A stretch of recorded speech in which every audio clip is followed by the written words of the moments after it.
m'appelle Clément. À 19 ans, je suis parti en Chine pour étudier la langue chinoise à l'université de Nanjing, à 300 km de Shanghai. Je suis resté dans le pays pendant 1 an et demi.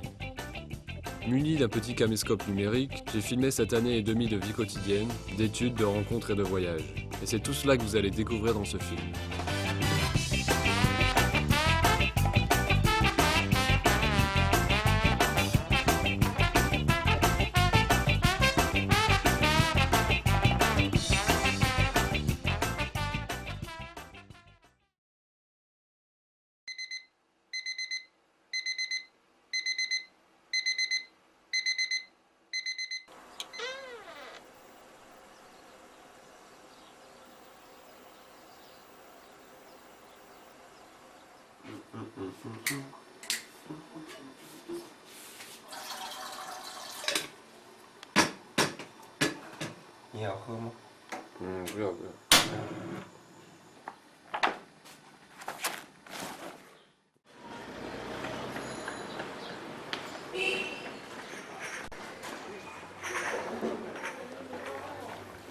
Le matin, avant d'aller en cours, j'apprécie toujours les 5 minutes à pied entre l'appart et la fac. Les petites ruelles qui s'éveillent offrent un spectacle pittoresque, animé entre autres par des marchands proposant des petits déjeuners à emporter. Et il y a tellement de produits différents que c'est difficile de faire son choix. Pour moi, ce matin, ce sera une crêpe fourrée de différents produits inconnus.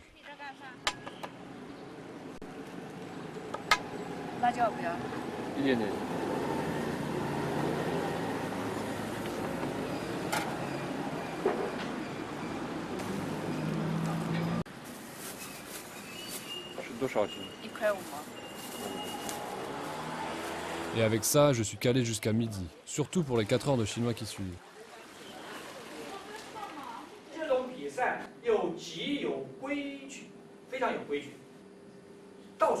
En classe, il règne une ambiance originale, teintée de multiculturalisme. Beaucoup de Coréens et d'Asiatiques, mais aussi des Occidentaux, la plupart boursiers du gouvernement chinois comme moi. Les cours, ciblés sur l'apprentissage de la langue, ne sont dispensés qu'en chinois, et c'est sûrement la meilleure manière d'apprendre. Au programme, grammaire, vocabulaire, études de texte, oral et phonétique.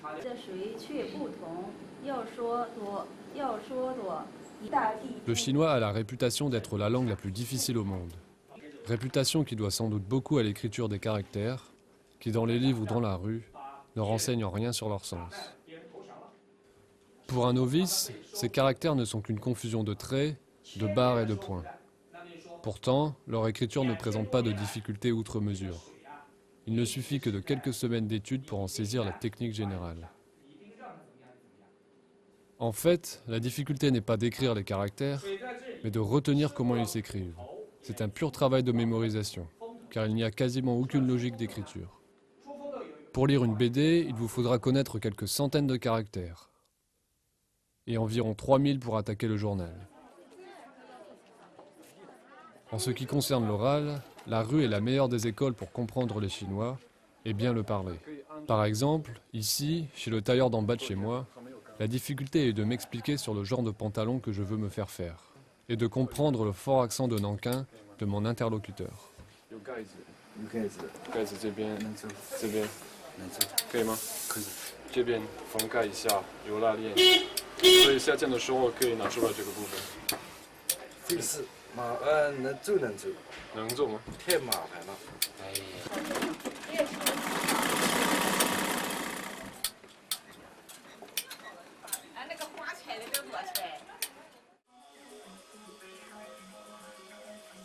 Au vu du résultat, je ne me suis pas trop mal fait comprendre.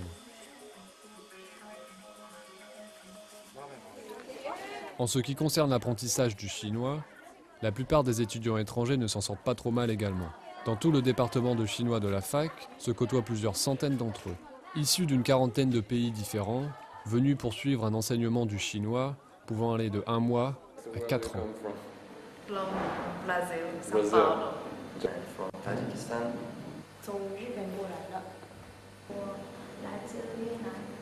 How long have you been in Nanjing? Just a half of a year, and I'm gonna be here more half of a year. So 1 year. 1 year. So yes. why did you come to study Chinese?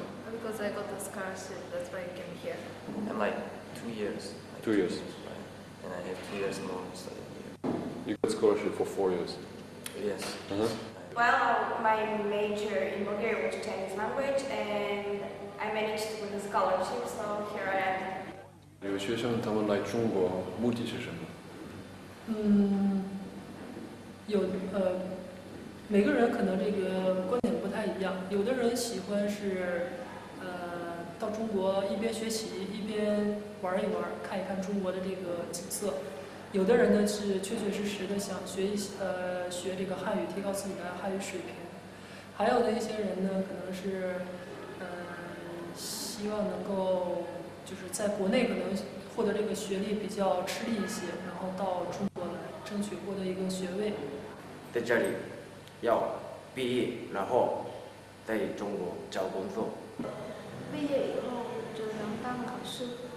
现在很多日本人很希望来到中国投资或者开企业公司，这样的很多，所以我也觉得，可能很多日本人觉得在日本没有希望，但是在中国有希望这样的感觉，所以我需要学中文。I mean, China is a huge market. I'm sure that you would be able to find some kind of job that has to do with trade. Yeah. But it also gives you a lot of cultural opportunities. I mean, you can do research and stuff like that. 那你们学习中文怎么样？有意思吗？有意思，对，有意思。有的课有意思，但是有的课废话的不得了，都是伟大的中国，伟大的中国。我想马上我的脑子被控制，被模式。我觉得中国人比较麻烦。是吗？对，有的中国人不好。马路上的人也一样的，没有文明。好，还有那个不是麻麻咧咧的，还有说质量比较好的，就是这么小，这就像对，说过了。但是比如说路上的商店，小小的商店，一个很容易交流。在日本的我，不可能吧。我自己怎么样？什么什么回国了吗？什么什么结婚了吗？这样，很好的，比较很热情。Once inside of the friendship, people is so nice, but once outside of the friendship, it's so hard. Everything's so hard. People acting like a stranger completely. So it's so hard. I don't like this. 他们的习惯跟我们完全不一样。因为吃饭的时候有的那个讨厌的，like I don't like this. 你们下去哦，坐嘞，妈哪来的？哎，才过来了。二不让你妈了，动动妈，二不让你妈了。3个5这个不得了吗？3个，这边3个。是3个5，这个3个。Les étudiants étrangers ont beau de temps en temps critiquer les Chinois, la plupart d'entre eux, surtout les étudiants occidentaux comme moi, profitent largement de leur situation privilégiée pour accepter des jobs de prof d'anglais qu'on leur propose sans cesse. Ces cours d'anglais font partie intégrante de la vie de nombreux étudiants occidentaux. Et la plupart du temps, il n'est pas nécessaire d'avoir un niveau d'anglais exceptionnel. Avoir la peau blanche suffit bien souvent pour se faire engager. Bien souvent, les élèves sont encore très jeunes. Les parents, fort anxieux quant à leur réussite scolaire, les inscrivent alors qu'ils n'ont parfois que 4 ans. Plusieurs fois par semaine, je donne quelques heures de cours dans cet appartement, qui est celui d'un particulier qui organise des cours chez lui. Je profite largement de l'opportunité pour multiplier les heures et gagner un peu d'argent pour payer mon loyer et partir voyager. Je touche pour 1 heure de cours un salaire pouvant aller de 9 à 15 euros, et un peu plus pour des classes dans des écoles. Dans les villes de Chine, une véritable hystérie existe pour tout ce qui touche à l'anglais. On estime que 220 millions de Chinois l'étudient, mais étant donné le peu d'étrangers présents en Chine, le prix d'1 heure de cours atteint donc des sommets. L'anglais est important pour trouver un travail, disent-ils. Mais la plupart pensent à l'immigration ou aux études à l'étranger. Dans le cas de cette petite fille, ce sont ses parents qui pensent déjà sérieusement à l'envoyer en Angleterre.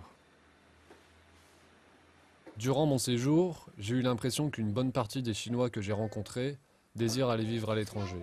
Du coiffeur à l'étudiant, en passant par le prof de collège ou le chauffeur de taxi. Tous renient leur univers pour rêver d'un autre, l'Occident. Ils se détournent d'une Chine trop fermée et trop concurrentielle pour rêver à une vie meilleure, ailleurs. À la fin des cours, les parents de la petite Anna, car c'est son prénom anglais, m'invitent chez eux. Et comme je m'y attendais, c'est en voiture privée que nous y allons. Leur appartement, situé dans un quartier pour nouveaux riches, est très grand pour la Chine et très confortable. Le père d'Anna est dans l'import-export et sa mère ne travaille pas.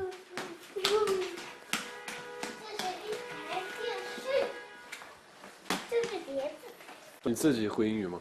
我不太会。不会吗？对，不会吗？我在我们那个时代的话，像我们学习不好，也不是不好啊，那时候对英语这些都没有什么要求啊，没这方面的意识。所以我们就要他下一代，就要学更多的。到他们这一代的话，就是英语非常重要，就是说随着我们国家走向世界，那这英语就是越来越需要的。那么我们这一代没有学到这些东西，那么就希望在他们身上就学得更多，跟国外呢就是说交流的更多。有这个可能的话呢，就是说他能到那个亲身到国外去体验一下这种国外这种先进的这些东西，这样的学好了以后呢，就是说能够不是说好像谈什么大道理，就是能回来以后能把自己国家就建设得更好，是这。就知道这个了。我看过了。这也是最好的，你看这个。你看过了吗？好玩的不得了。我们国家大多数就是父母的这种心声，基本上都是这样的，就要叫他们走出去，这样子，你看怎么样？可以了吧？就这样。你自己希望他去什么国家呢？我希望他去英国。英国？对的。为什么？因为我觉得就说，什么美国啦，那个法国、英国啊，就是几个好多国家，但是我选择以后，我觉得还是英国比较合适，因为我觉得英国它在教育方面各方面就说，跟我们中国这种比较接近吧，就说怎么说，这种传统的这种教育就比较接近一点，我怎么没看见啊？这几边，这就是我。美国呢？不是传统的吗？好像在我的这种概念当中，觉得好像它是比较就太开放了吧？啊，是吗？我觉得他还是所希望他选择以英国跟中国合适一点的。我是这样，但是究竟就说以后看他自己那个选择，还是他去那个路是他自己走是你吗？是我。La petite Anna n'a que 6 ans, mais sa scolarité et son avenir sont déjà la priorité de ses parents. La société hyper concurrentielle d'aujourd'hui pousse les parents chinois à imposer une pression constante sur leur enfant unique au niveau scolaire. Anna, fille joyeuse, ne semble pas écrasée par le fardeau qui l'accable pourtant, comme des millions d'autres écoliers chinois. Ils sont étouffés par 40 heures de cours par semaine et des devoirs qui les tiennent éveillés jusqu'à minuit et les font se lever à 5 heures. Et pour presque tous, les week-ends sont consacrés à des cours supplémentaires, imposés par les parents, comme les cours d'anglais que je donne. De plus, l'école chinoise est très élitiste et renvoie les élèves à la moindre défaillance. Si bien qu'au bout des 9 années du cursus écolier et lycéen, 75% des élèves passent à la trappe à un moment ou à un autre et se retrouvent sans aucune qualification sur le marché de l'emploi. Au final, seuls 2% des élèves accèdent ainsi à l'université.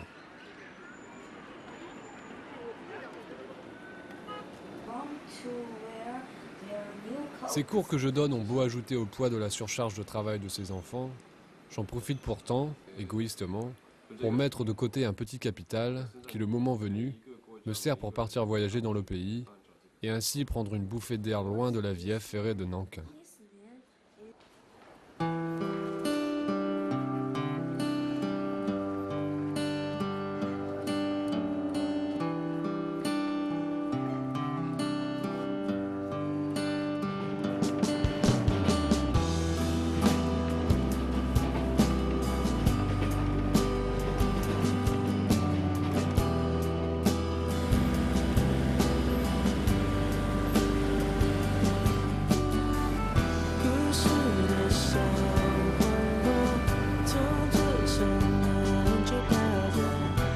Voyager en Chine, c'est s'imaginer à bord d'un train qui vient d'Anzhezhou et qui se dirige vers nulle part. Voyager en Chine, c'est juste avoir l'impression d'être perdu dans l'immensité et de ne pas savoir où l'on va arriver. Sillonner le pays a beau demander peu d'argent, l'aventure chinoise est très exigeante. Flexibilité, résistance et tolérance à de longues heures de transport souvent inconfortables et dangereuses sont nécessaires. Il faut savoir supporter l'incroyable niveau sonore des Chinois, leurs regards insistants, et savoir trouver des solutions dans les situations les plus difficiles. Mais une excitation particulière en résulte, une impression d'aventure que peu d'autres pays au monde peuvent offrir.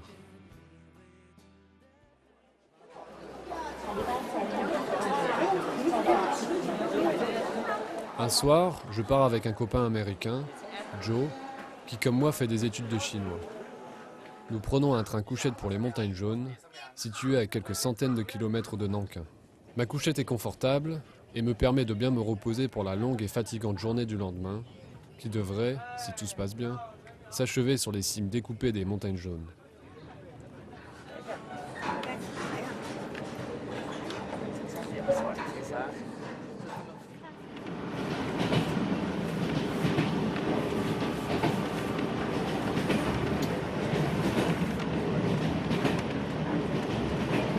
Le lendemain, au petit matin, je me lève pour apprécier le paysage. Je repense au voyage que nous avions fait avec Joe dans des parties reculées du nord de la Chine, 1 mois et demi plus tôt.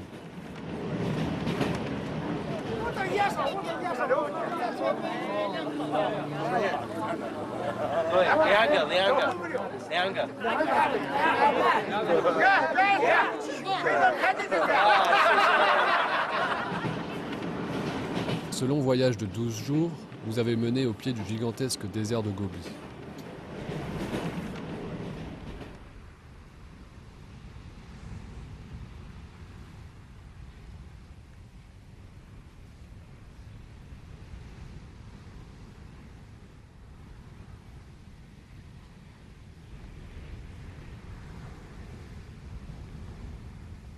Trois jours après avoir foulé le sable du désert, nous devions nous perdre dans la montagne.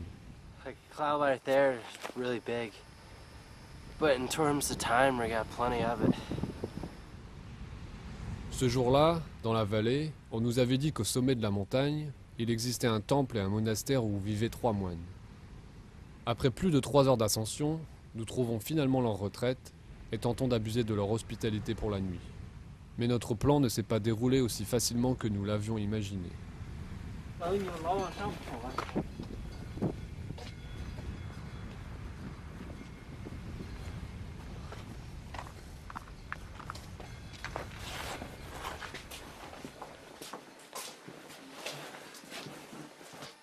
让你们只能住那个宾馆、旅馆，或者那个在寺院，一般是不能住的。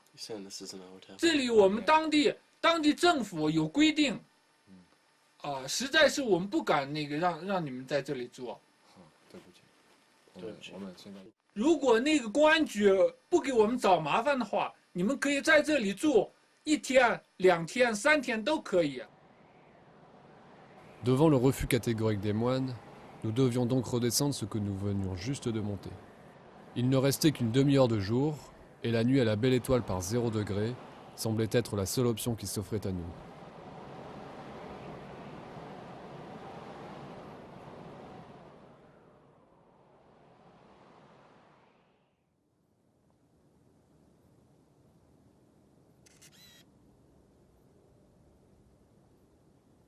Donc hier soir, à mi-chemin entre le monastère et le village, on a trouvé ce petit refuge de berger dans lequel on a passé la nuit. Donc on a juste eu le temps avant la tombée du jour de mettre des pierres par terre pour dire de faire un lit. Et là il est 6h15 et on profite des premiers rayons du soleil pour faire quelques photos et admirer le paysage. La nuit avait été courte et d'un silence de plomb. Nous avions mis tous nos habits et gardé nos manteaux pour dormir. Enveloppés dans nos sacs de couchage, nous n'avions pas eu trop froid.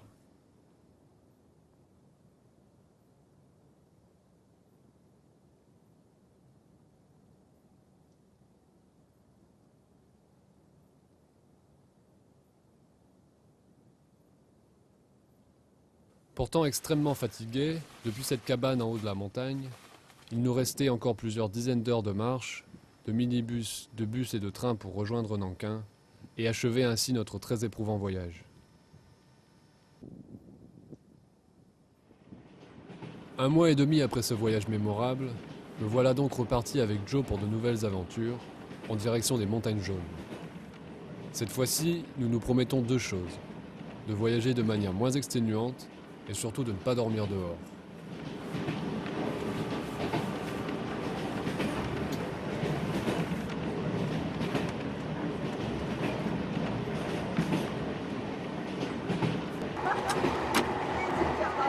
Le premier réflexe au matin, c'est d'aérer un peu le wagon qui après une nuit commence à sentir. Et ensuite, d'aller faire très sommairement sa toilette.